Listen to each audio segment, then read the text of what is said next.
Willie D Live. What's up, family?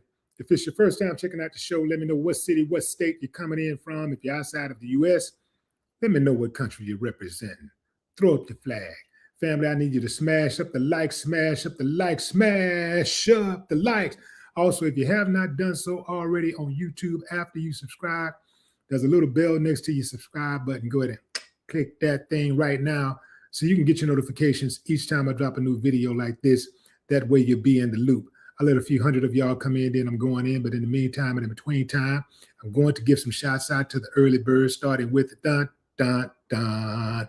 Your barber. Say, man, what do you think about these prices these barbers been charging lately, man? $100 for a haircut, $200 for a haircut? Man, hold up. Who is that? Don't need no man. Stop telling. Don't need no man. Stop telling. Okay, all right. Don't need no man. I know that's right. What's up, SMA? Peace. China Carter. What's up, China? I saw your message, China. I'm going to hit you back. Connie Hodge, what's up? What it do? What's up, Diane? I see you. Highly educated, always. Do need some education around here. Penelope, what's up, Penelope? Megatron, yo.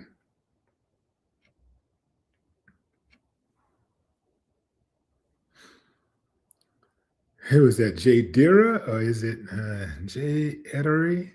I always get this name wrong because I'm not sure if it's more than one word or what. I'm not sure. What's up, Maurice Dixon? Hippie Colleen, Hippie Colleen, what up? Motor City, Charles Fitcher, what it do? Rebuke. Denise Jacks, Troy, what's up, Troy? Okay, fam, going in. Let's talk about some uncivilized mutts. So the woman on the right is a woman who lives in Kuwait. She don't know it, but she is part of an undercover investigation into an app that sells human beings from Africa. The girl to the left is 16 years old. Now, domestic workers in Kuwait are supposed to be of the age of 21. Slavery is supposed to be illegal in Kuwait. However, like some illegal things that go on in the United States, the police just look the other way. The authorities, the government just look the other way. They know that slavery is live and well in Kuwait. And I wouldn't be surprised if government officials owned human beings. Oftentimes, when these type of things happen, when these type of atrocities are taking place, this type of human abuse is taking place, it is at the behest of the government. It is because the government has approved it.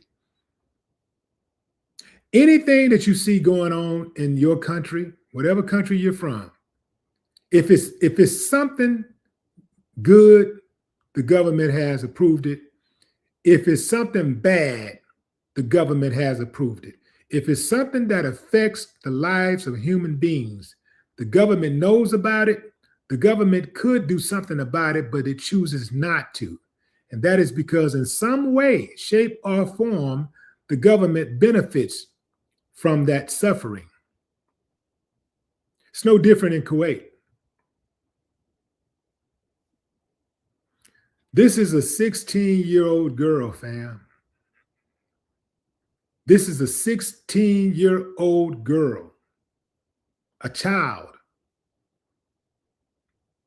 who went to Kuwait. She was actually sold. But many other domestic workers go to Kuwait looking for a better life. And when they get there, they go thinking that they finna get some work. Next thing you know, some uncivilized mutt has confiscated their passport and forced them into slavery.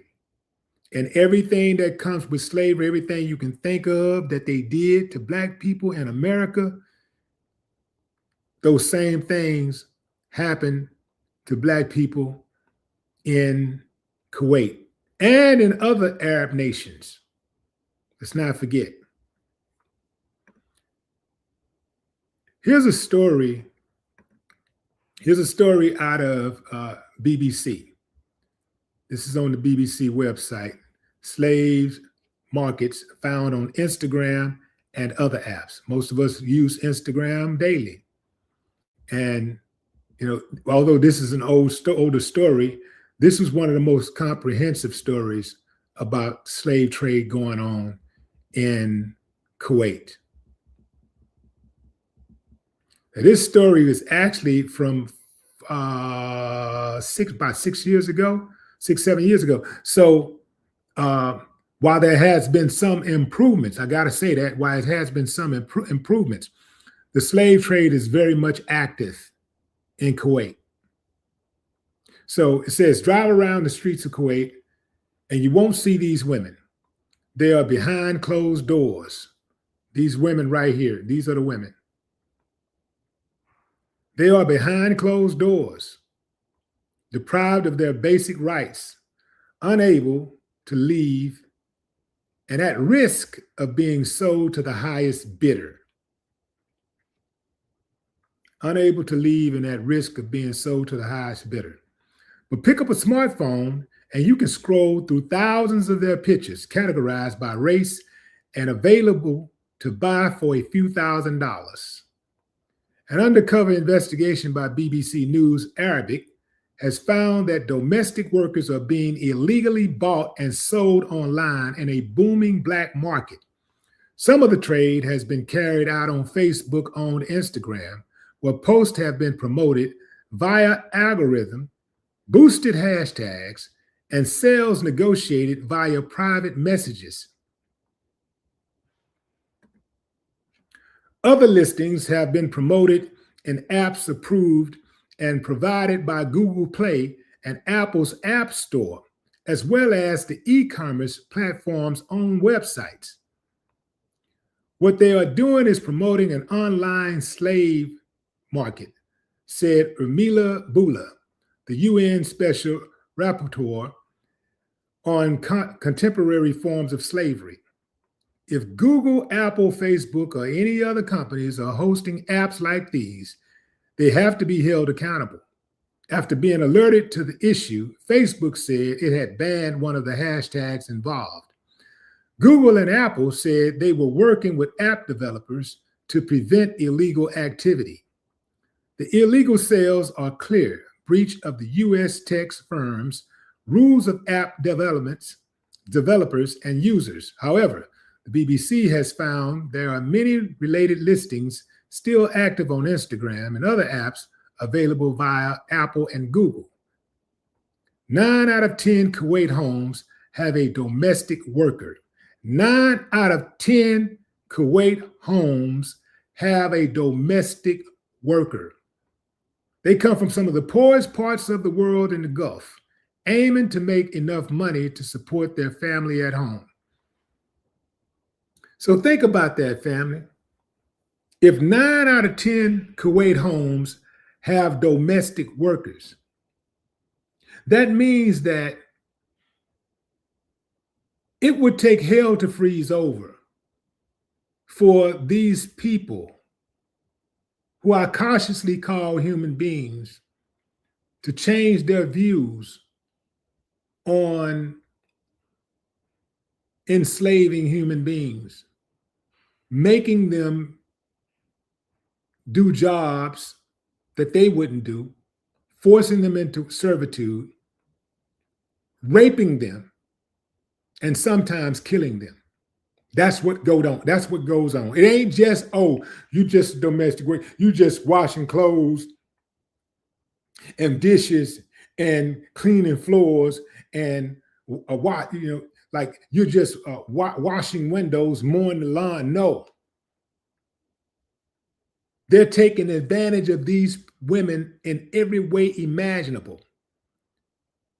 They are beating them, they are raping them, they are running trains on them. They are prostituting them. They are doing whatever they want to do with these women. Anything they want to do, anything you can think of, if that's what they want to do, they can do it.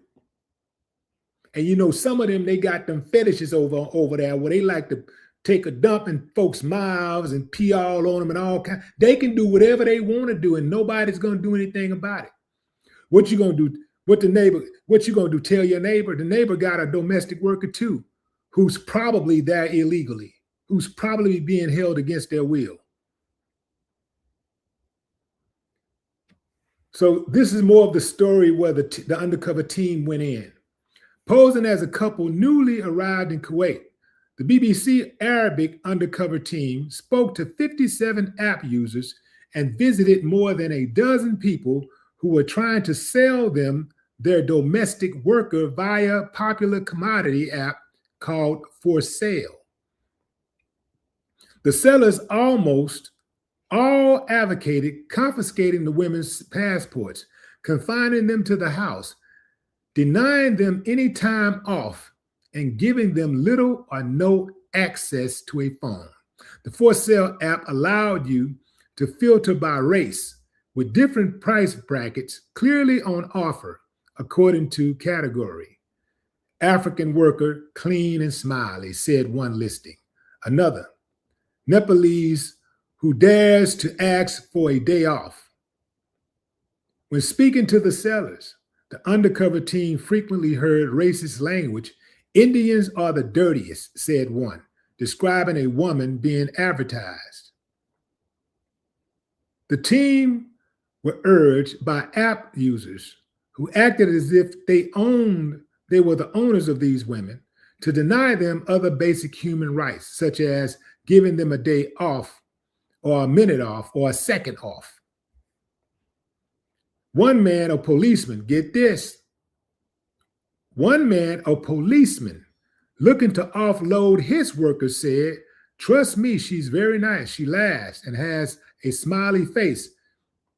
Even if you keep her up till 5 a.m., she won't complain." He told the BBC team how domestic workers were used as a commodity. You will find someone buying a maid for 600 KD, that's $2,000, and selling her for 1,000 KD, that's $3,300, he said. So let's stop right there, fam. So one of the main reasons why crime is so rampant in America is because police officers are involved in a lot of these crimes. That's right, I said it. Police officers, members of law enforcement, are involved in a lot of these crimes. When you start talking about crimes that can't be solved, that won't be solved, oftentimes it is because the police committed the crime or they know who committed the crime, but because of that person's connections or whatever, they decided that they are going to suppress evidence and they are going to sweep that crime under the rug and not be forthcoming with any information that could solve the crime. Law enforcement is usually involved. Members of the judicial system is usually involved. It is a concerted effort to engage in criminal activity. They're usually all involved. This is why crime is still so rampant. You have evil people at the top. So, and I'm not signaling out Kuwait, because most of these countries have evil people at the top. We can start right here. Most of these countries have evil people at the top. And this is why crime is so rampant. This is why there is so much suffering in these countries, because the people who are at the top, who have been tasked with looking out for the people, doing right by the people, are only there to serve their own interest. They only get elected to serve their own interest. They care nothing about the people. The people are pawns. And they know exactly how to play the people. One of the greatest tools that they use, especially when you start talking about the people at the top, they go, we're all in the same club. Like, I can relate to you. I had some hard times growing up. When my dad passed, it was very difficult. Some of them been rich all their life, so they got to try to come up with something that you might be able to relate to. They'll go, when my dad passed, a lot of people can relate to that. When my dad passed, we didn't know what we were going to do. And, my mom had never worked before, and she had to go get a job. They ain't telling you she got 30 million in the bank. But they got to say something to make you relate to what, to relate to them so you can vote for them, right? And then here's another one they go. They try to convince you that they're the only ones who can solve a problem. Vote for me. I'm the only one who can get this done. Vote for me, man. I'm the only one who's going to fight for you. I'm the only one. Just me, nobody else, just me. I'm the only one who can read. I'm the only one who can write. I'm the only one who's willing to talk to the left and right. I'm the only one. I'm the one. Vote for me. I'm the only one. Now you thinking, because you ain't really doing no critical thinking, that, well, damn, man, he said he's the only one. He must be, ain't nobody said he wasn't the only one. So he must be the only one. Well, let me go ahead on and vote for the only one. The reason why slavery was implemented in the United States, first and foremost, it was because of the United States leadership. It wasn't like some pirates or something just went out somewhere and came back and brought some slaves over here and they were just sitting back going like, no, they were like, let me get some. I want some. It started off just like everything in this country starts off. It starts off with the leadership divvying up the commodities. Okay, we're going to display. And it starts off, let me back up. It starts off with them, first and foremost, drawing up the plan. And then they decide, well, who going to get what? Just like when they gentrify, right? Gentrification don't happen by accident. It's by design. And it usually starts decades before it's implemented. So, but when it gets close, when you know it's really about to happen, is when they start raising taxes in poor neighborhoods. When they start raising those taxes and they make sure that they continue to make sure that they neglect the roads. They make sure that they neglect any type of abandoned buildings, houses. They make sure they don't make no repairs. But at the same time, they're raising the taxes. So they raise the taxes to try to force landlords to sell. And then what they do is they identify all of the land that the city owns. They identify whatever land the city owns. and they say, okay, we're going to block this off. We're going to allow this developer to have this much. This developer going to get this. You going to get this. I'm going to get this. He going to get this. We going to get this. Da, da, da, da. So everybody got their money now. Everybody got their parcels of land. They all got their parcels of land now. Everybody got their parcels of land, right? And then they start building. And now, as they build, that same little lot that you could have bought for $5,000, they're asking for $150,000 for that same lot now. And what the goal is to try to price you out of the game. So that's why every time they gentrify, these developers come in and get the land for dirt cheap. And then they selling it back to the people for a premium price. So it's only so many people going to have that premium money. And so that's how they squeeze you out. So it's the same thing with slavery. They say, okay, we're going to do slavery. Well, who's going to go get them? I'll get them. We're going to go get them. We'll. Okay, so, all right, we're going to use what boat? Okay, all right, we're going to use the Jesus boat. Okay, all right. We're going to get them. Well, how are we going to control them? Well, here go the soldiers. We're going to maintain, we're going to control, and we're responsible for it. We're going to handle the administrative side of things and da-da-da-da. And okay, when we get there, okay, I'm going to tell you, so I won't meet 20 of them. Okay, I want 100. He going to get 100, you're going to get 20, you're going to get 50, just like Trump and them doing right now with how they divvying up all the revenues from the oil sales and the way that they're divvying up those grants and those what is it, grants and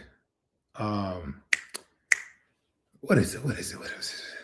They had $90 billion in grants and what was it?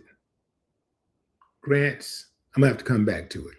But anyway, they say contracts. That's what I'm trying to say, government contracts. So they decide who gonna get what, and they divvy it up between themselves. And they always leave a few crumbs for a few other people, a few crumbs. But those few crumbs those few crumbs gonna cost you. So they make sure that they get all of theirs first, and then they let it open. Then they announce, and then what they say is, "Hey, we're doing this, and this is going to be for the American people. Or we're doing this for the city of Houston. Oh, we got great plans for the city of Houston, and we're going to bring this here, and we're going to bring things to Saginaw, Michigan, and we're going to build this." And all we know is, as people who ain't on the inside, all we know is, oh, they're going to beautify our city. They're going to bring tourism. You see? So U.S., more than half of U.S. Representatives, more than half of Congress owned slaves during slavery. More than half of Congress owned slaves. So don't get thrown off because Congress Congress is actually located in Washington, D.C. It's up on the East Coast. Don't get confused by that. These owners come from all over the country. And even if they didn't, some of them lived on the East Coast and they still own slaves. So why would they get rid of slaves no matter how bad it is, no matter how horrible they treating people? These uncivilized mutts are eating off of slavery. They're being enriched by slavery. And they care more about money than they care about human beings. It's profit over people. So they don't give a damn. So that's why slavery went for so long.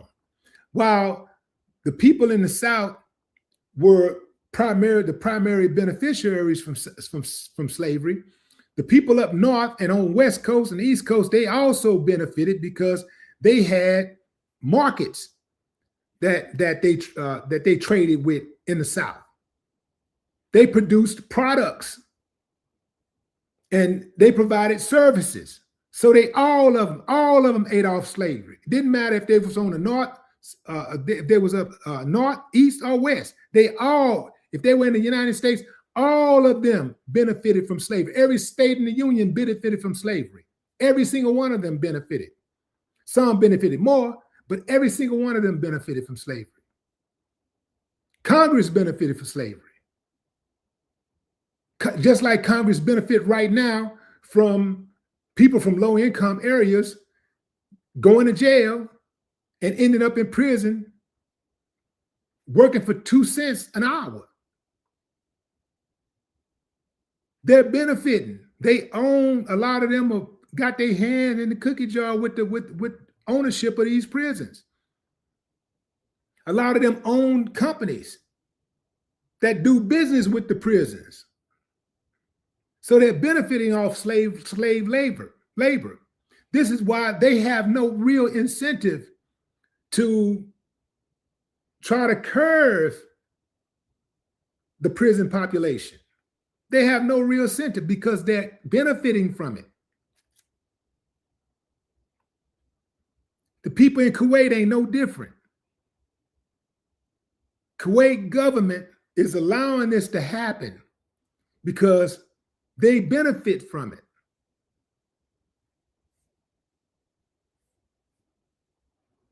I just read to you where a police officer was talking about how he was forcing this girl to work 24 hours, serve him at all times. She get no breaks, no days off, nothing. She'll stay up till 5 a.m. and never complain. Of course, he said that she smiles and she's nice and she smiles. She better be nice. She better smile or you're going to whoop her.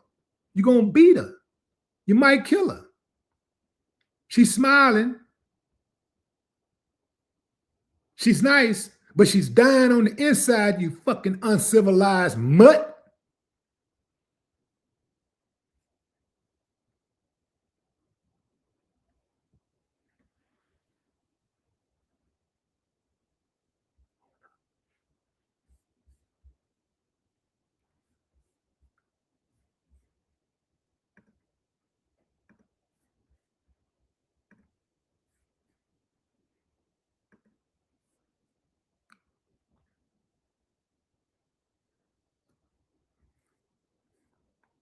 In one case, the BBC team offered a 16-year-old girl.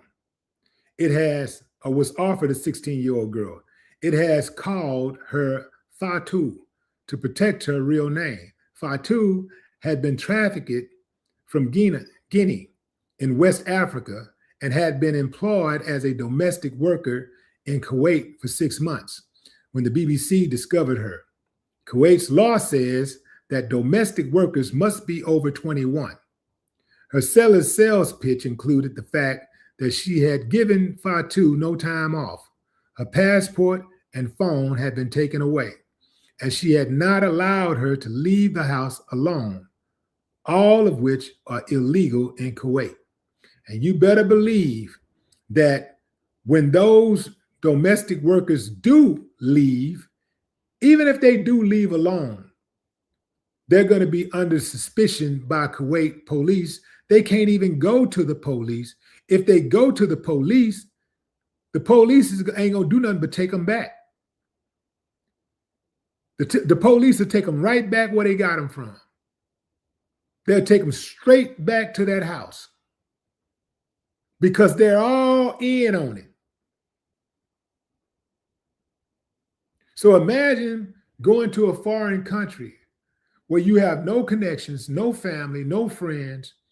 All you have, your whole connection to this country is this home, this place where you went, where they pulled a bait and switch on you. You was going there for work. They pulled a bait and switch on you and turned you into a slave.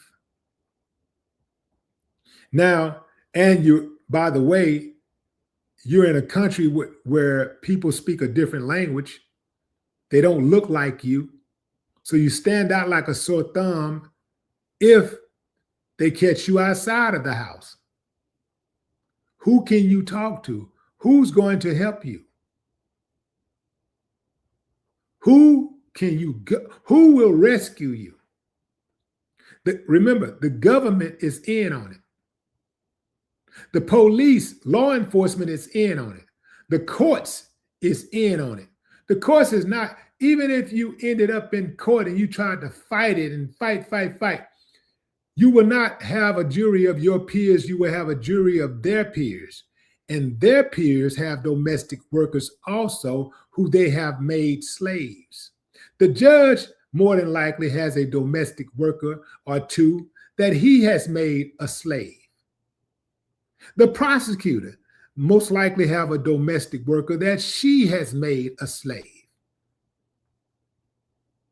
So guess what? They're going to put you right back in the hands of that uncivilized mutt. Her sales pitch included the facts that she had given Fatu no time off.